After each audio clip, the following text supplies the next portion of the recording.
भारत राष्ट्र समिति यानी बीआरएस ने जुमेरात यानी आज 30 नवंबर को इल्जाम लगाया कि गोशामहल के लिए भारतीय जनता पार्टी यानी बीजेपी के उम्मीदवार अपने कीडर के साथ मुख्तलिफ पोलिंग बूथों में वोटरों को डराने और धमकाकर तबाही फैला रहे हैं। बीआरएस लीडर प्रोफेसर दासुजू श्रीनिवास ने सिटी पुलिस कमिश्नर से अपील की कि वो राजा सिंह और उसके आदमियों को हल्के में आजादाना और मुसफ्फाना इंतखाबात के इनक़द के लिए अमन को तबाह करने से रोके। राजा सिंह एमएलए के मद मुकाबिल गोशामहल और उसके बीजेपी वाले मुख्तलिफ पोलिंग बूथों में वोटरों को डराने और धमकियां देकर तबाही फैला रहे हैं, जबकि हैरत की बात है कि मुकामी पुलिस महज तमाशाई है। हैदराबाद सिटी पुलिस से अपील की जा रही है कि वो राजा सिंह और उसके आदमियों को अमन और मुसफ्फाना और आजादाना इंतखाबात के तनाजुर को तबाह करने से रोके। इलेक्शन कमीशन के मुताबिक दोपहर 1 बजे तक इस हल्के में वोटर टर्न आउट 15.83% रहा। बीआरएस ने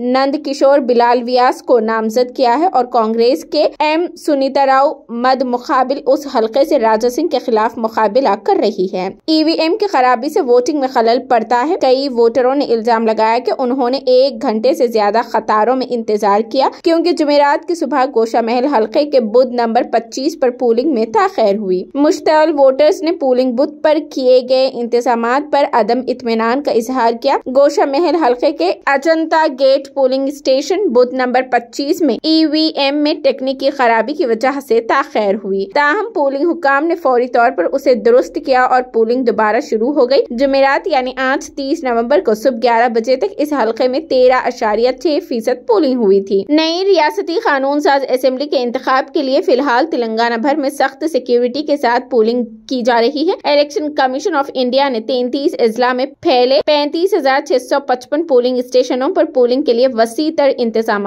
किए हैं। 1,85,000 से ज्यादा पोलिंग एहलकारों को तैनात किया गया है। 22,000 माइक्रो ऑब्जर्वर पोलिंग के अमल की निगरानी कर रहे हैं। हुक्काम ने रियासत भर में 27,094 पोलिंग स्टेशनों पर वेबकास्टिंग का भी इंतजाम किया है।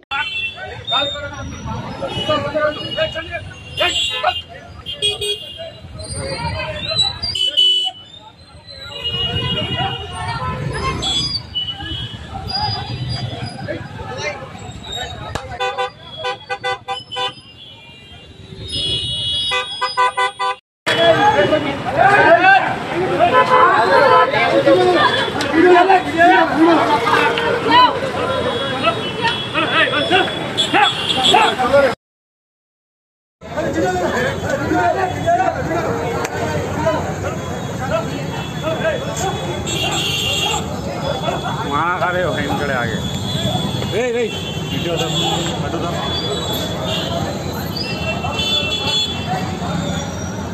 अरे तू चला रे